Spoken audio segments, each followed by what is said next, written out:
Bonjour, donc aujourd'hui c'est le tour de l'épreuve d'informatique de l'ISCAE de la session 2016. L'épreuve se compose de 3 exercices. Il faut faire 2 exercices parmi les 3 au choix. Donc l'exercice 1 sur la modélisation. Donc Atlas est une entreprise qui crée des sites web. Il est spécialisé dans le développement des sites e-commerce. Il a réalisé cette année 200 sites web pour plusieurs commerces de la région du Grand Casablanca et Rabat. Il emploie 100 personnes. Cette société a décidé d'informatiser le circuit d'établissement des devis. La procédure est actuellement manuelle et fonctionne comme suit. Un client désire obtenir une prestation informatique doit fournir une demande qui regroupe les caractéristiques du site désiré et les contraintes à respecter. Ce document n'est pas mémorisé dans le système d'information d'Atlas. La demande est réceptionnée par un salarié. Celui-ci vérifie que le travail est dans le domaine de compétence d'Atlas et que la demande est assez précisée pour permettre la réalisation d'un devis. Si le contrôle est positif, il crée un dossier de devis dans le système d'information. Ce dernier contient une date de création, un numéro de dossier, une description succincte du site web, le montant de la prestation et l'identification du salarié qui a vérifié la demande. Les salariés sont identifiés par leur matricule et décrits par leur nom, leur prénom, leur grade, leur numéro de poste téléphonique et appartiennent à un service. Un service comprend toujours au moins une personne. Un client n'est considéré comme tel qu'après la création de moins un dossier de devis. Proposez un MCD du système d'information décrit ci-dessus et le dictionnaire de données. N'oubliez pas les cardinalités. Voilà. Ici, on demande le modèle conceptuel de données, appelé également le modèle entité association. Ce qui veut dire que la première chose à faire, c'est de préciser à travers le texte les différentes entités, puis trouver les différentes relations entre ces entités. Voilà.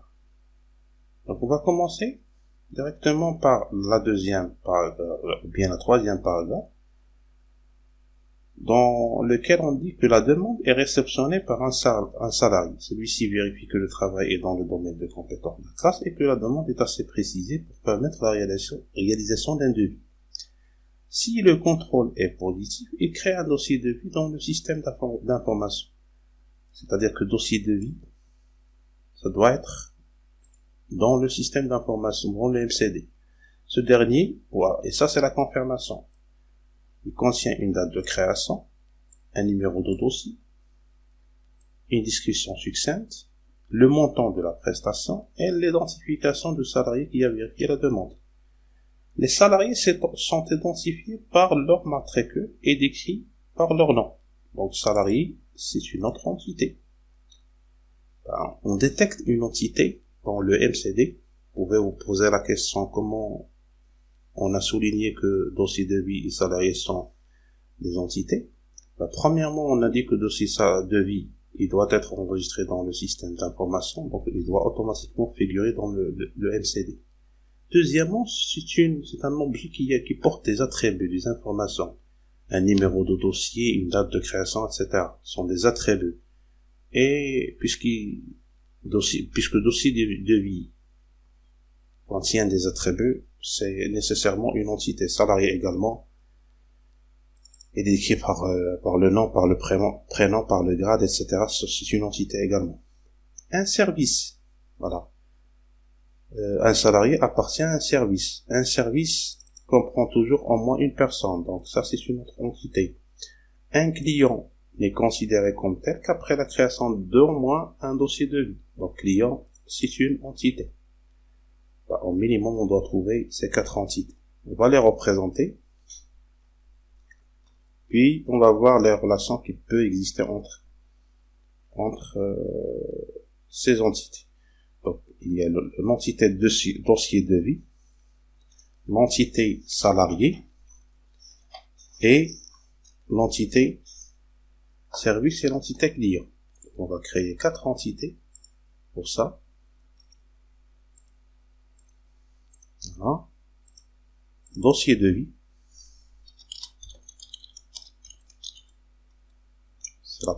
entité. La deuxième entité, c'est salarié. L'entité service ou bien client. Client.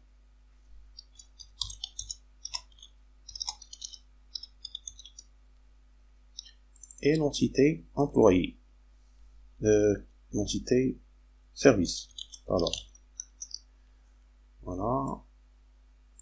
On va préciser tout d'abord qu'il s'agit d'un modèle entité association.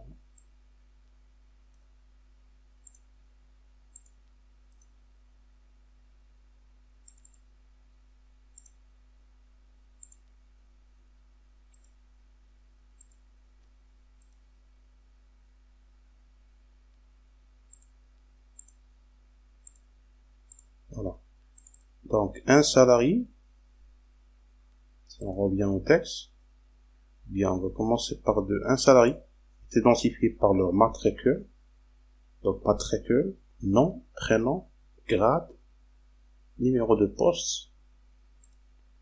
Donc, il y a matricule, nom, prénom, salarié, nom, salarié, matricule, salarié. Comme ça, on va éviter s'il y a des propriétés qui portent le même nom. Il n'y aura pas de conflit.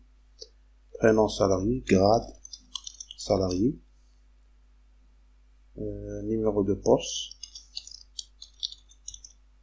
Voilà. Et voilà. Ça, c'est l'entité salarié. Ensuite, il y a l'entité dossier de vie. Il y a une date de création, un numéro de dossier, une description, le montant de la prestation et l'identification du salarié qui a vérifié la demande. Voilà, donc ce sera date de création, numéro de dossier, description et montant.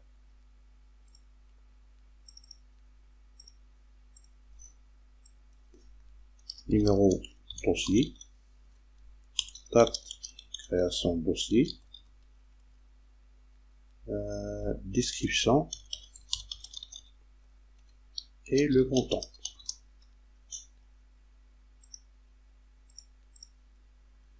Par la suite, service. Ici, on n'a pas précisé d'informations pour le service.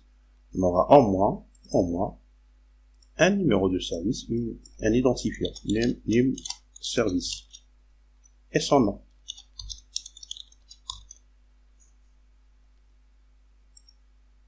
À vous de choisir les différents attributs que vous pouvez proposer à l'entité service. Client. Ben, client sont les informations habituelles d'un client, c'est-à-dire numéro de client, son nom de client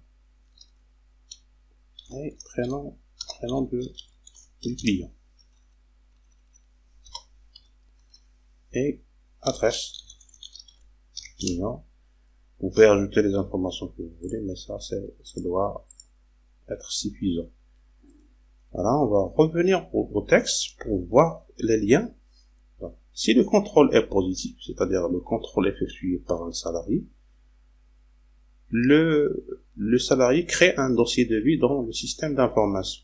C'est-à-dire qu'il y a une association entre salarié et, voilà, et dossier de vie, on va appeler cette relation créée. Ça, c'est d'une part. Voilà. On va créer la relation entre salarié et dossier de vie. Un salarié, il peut créer combien de dossiers de vie? Au minimum 0. Un salarié qui vient d'être embauché, il n'a pas encore créé de dossier de vie. Au maximum plusieurs. Un dossier de vie peut être créé par combien de salariés? Au minimum 1. On ne peut pas avoir un dossier qui n'a pas été créé par un salarié. Et au maximum 1 également. On ne peut pas avoir 2 salariés qui ont créé le même dossier. Non. Ça, c'est d'une part. Les salariés sont identifiés par leur matricule et décrits par leur nom, prénom, grade, etc., leur numéro de poste, et appartiennent à un service. Ce qui veut dire qu'il y a une relation entre salariés et service. Voilà. On va appeler cette relation appartenir. Un salarié appartient à combien de services? Au minimum. On ne peut pas avoir un salarié qui n'appartient à aucun service, donc au minimum 1. Au maximum 1. De même, on ne peut pas avoir un salarié qui appartient à 2 services en même temps. Dans un service, on trouve combien d'employés? Puisque c'est un service qui est créé, on aura au minimum 1, au maximum plusieurs. Donc, un client n'est considéré comme tel qu'après la création d'au moins un dossier de vie.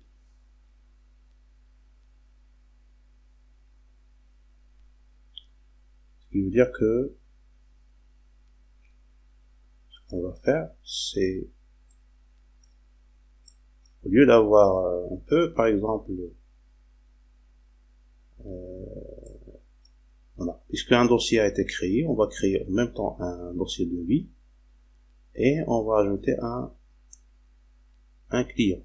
Ce qui veut dire qu'on peut ajouter la relation dossier de vie et entre dossier de vie et l'entité client. Ben, un dossier de vie appartient à combien de clients? Au minimum 1, au maximum 1. On ne peut pas avoir un dossier qui appartient à 2 clients en même temps.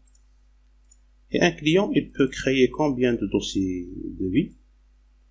Au minimum 1. C'est le fait que on ne va créer un client que s'il a créé un dossier de vie. Au maximum plusieurs. Il peut revenir plusieurs fois pour créer plusieurs dossiers de vie. On va appeler cette relation appartenir. Voilà. Entre client et service, client et salarié, il n'y a pas de relation directe. Voilà. Vu ce qu'on a demandé ici, je crois que c'est tout pour ce modèle-là. C'est le travail du système d'information de cette société. Il peut être modélisé grâce à ce MCD. Voilà.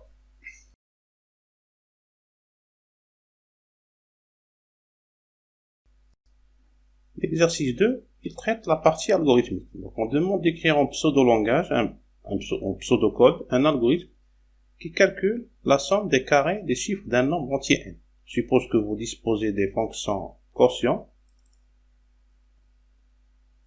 et reste, qui calculent et retournent respectivement le quotient et le reste de la division euclidienne de l'entier A par l'entier B. On suppose que B est différent de 0. Exemple, pour n égale à 405, l'algorithme doit calculer la somme 5 au carré plus 0 au carré plus 4 au carré, soit 41. Donc, on va commencer par le mot-clé algorithme. On va donner un nom à cet algorithme. Somme des carrés. Hein? Les variables qu'on va utiliser, au minimum, vous avez un entier n à saisir par l'utilisateur.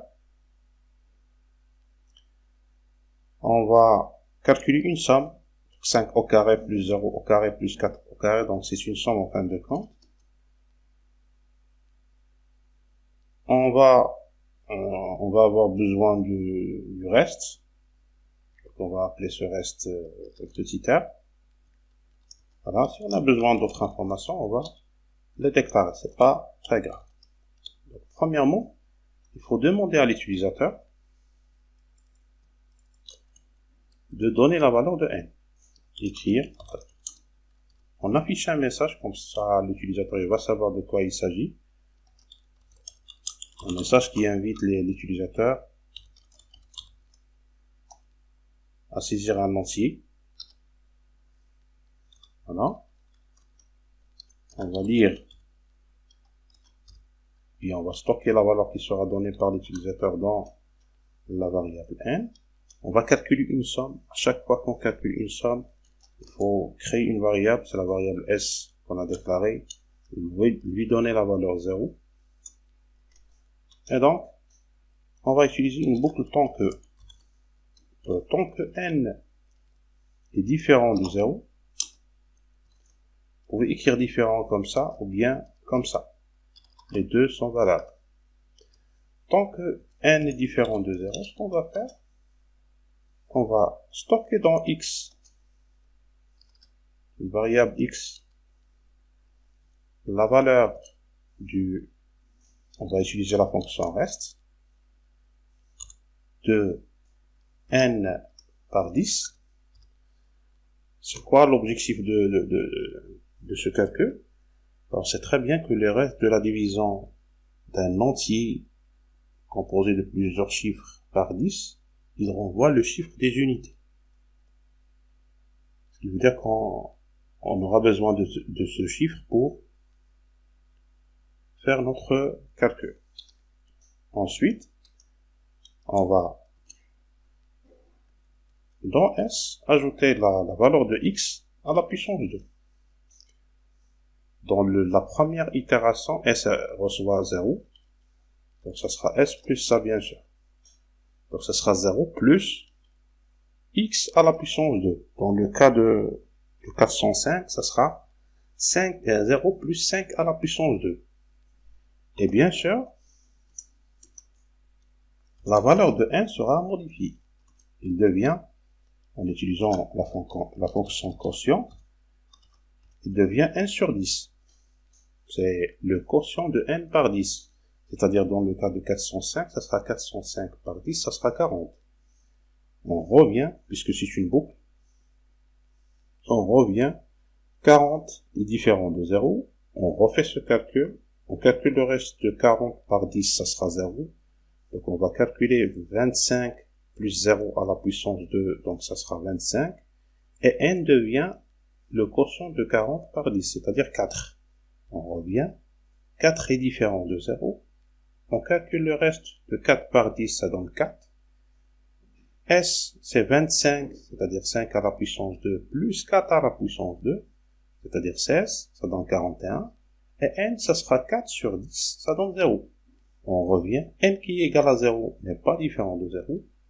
On arrête le traitement. Donc on ferme notre boucle, puisqu'on a arrêté. C'est tout le traitement qu'on doit faire. Il suffit d'afficher le message. Donc la somme des carrés de n, elle a été modifiée. On va simplement écrire la somme des carrés et la valeur de s.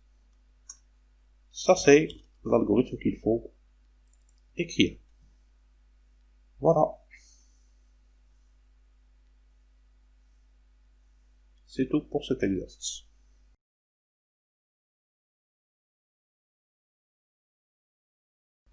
Exercice 3, c'est un exercice sur les tableurs Excel. Un éleveur qui souhaite vendre ses volailles sous le label Les Volailles Fermiers de Doukkala doit adhérer à la coopérative la plus proche par la route de son exploitation. Des contrôles sont effectués régulièrement dans les exploitations. Un nombre variable de volailles prises au hasard sont vérifiées par un agent mandaté par la centrale de vente. Chacune des volailles est notée en fonction des 4 critères: maladie, blessure, poids, propreté. Une note moyenne de 9 et plus est nécessaire que les volailles bénéficient de la marque Les Volailles Fermiers de Doukkala. Si plus de 10% des notes individuelles sont inférieures à 8, un contrôle sanitaire est effectué. Si plus de 20% des notes inférieures à 8, une stérilisation des équipements est effectuée. Le travail demandé, on demande de remplir avec les formules Excel les cellules données dans le tableau. qui doit être rendu avec la copie. Donc le tableau c'est le suivant. On va commencer par la cellule C7. Voilà, c'est-à-dire pintade. Ici, normalement, on doit saisir un numéro ici, dans la cellule B7. On doit le chercher dans ce tableau, celui-là, et récupérer le nom associé. Ce qui veut dire qu'il faut faire une recherche. C'est la fonction recherche V, puisque les valeurs du tableau sont disposées d'une manière verticale. On va chercher B7. Dans cette matrice, ce tableau a 2 dimensions.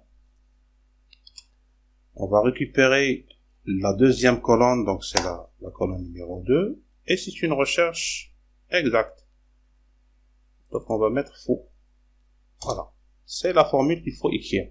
Vu qu'on va pas copier cette formule dans d'autres cellules, on peut valider directement. Vous voyez qu'on a pintade. C'est la formule qu'il faut saisir. Ça, c'est la cellule C7. La cellule B20. La cellule B20, c'est la note moyenne. C'est celle-là. Donc, ça doit être égal à moyenne de toutes ces notes. Ferme les parenthèses. Donc, moyenne, entre parenthèses, B11, 2.E16. Ça doit donner 9,4. Voilà. Voilà, donc c'est moyenne. C'est cette formule qu'il faut écrire. On continue. La cellule D20. La cellule D20, sur la même ligne, label accordé, on a dit dans le texte que, voilà, si on revient au texte, que, voilà, ici, une note moyenne de 9 et plus est nécessaire pour que les volailles bénéficient de la marque les volailles fermées de Docker. Ça veut dire qu'on va utiliser une fonction si ici. Donc si B20 est supérieur ou égal à 9, on va dire label accordé.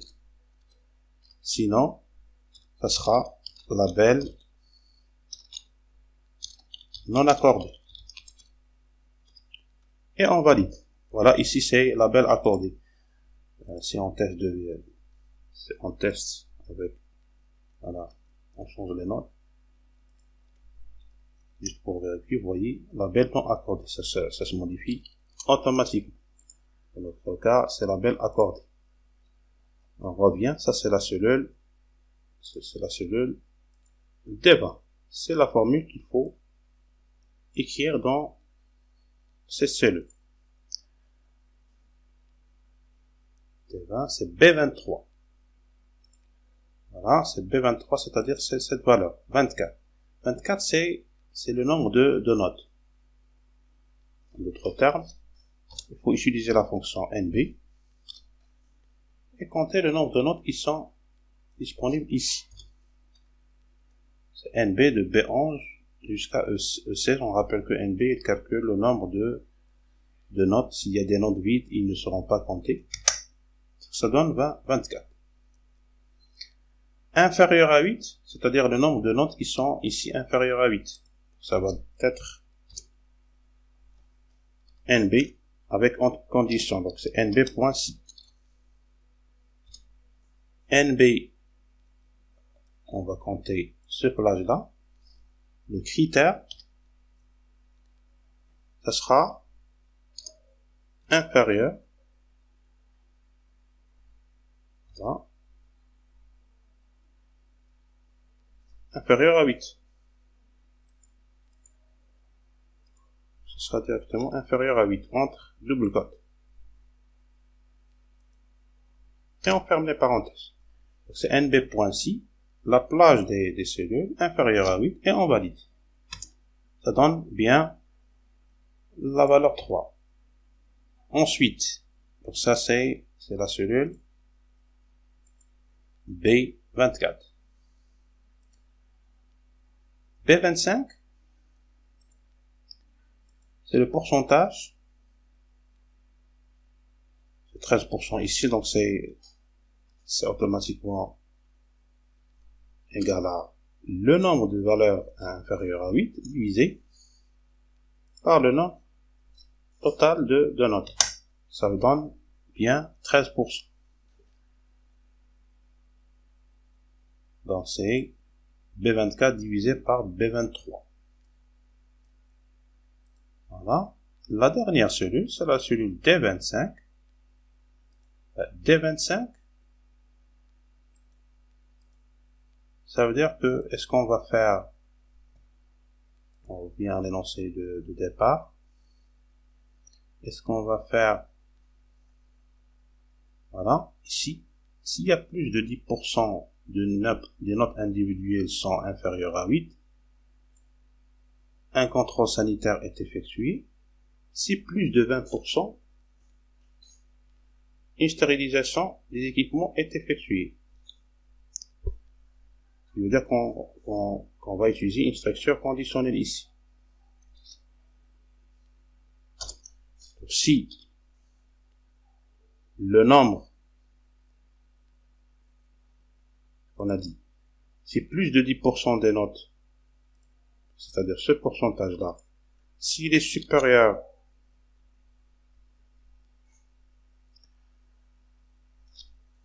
à 20%, on aura ce qu'on a dit, stérilisation des équipements. Voilà. Sinon, ça veut dire que B25 est inférieur ou égal à 20%. Maintenant, il faut se poser la question, est-ce qu'il est supérieur à 10%? Donc, si B25 est supérieur à 10%, là, c'est le deuxième scénario, c'est il faut faire un contrôle sanitaire. Voilà. Sinon, on n'aura rien. On ferme les parenthèses et on valide. Voilà, vous voyez que ici, pour notre cas, c'est un contrôle sanitaire. Donc, voilà pour cet énoncé. J'espère que c'était clair. À une prochaine correction. Merci.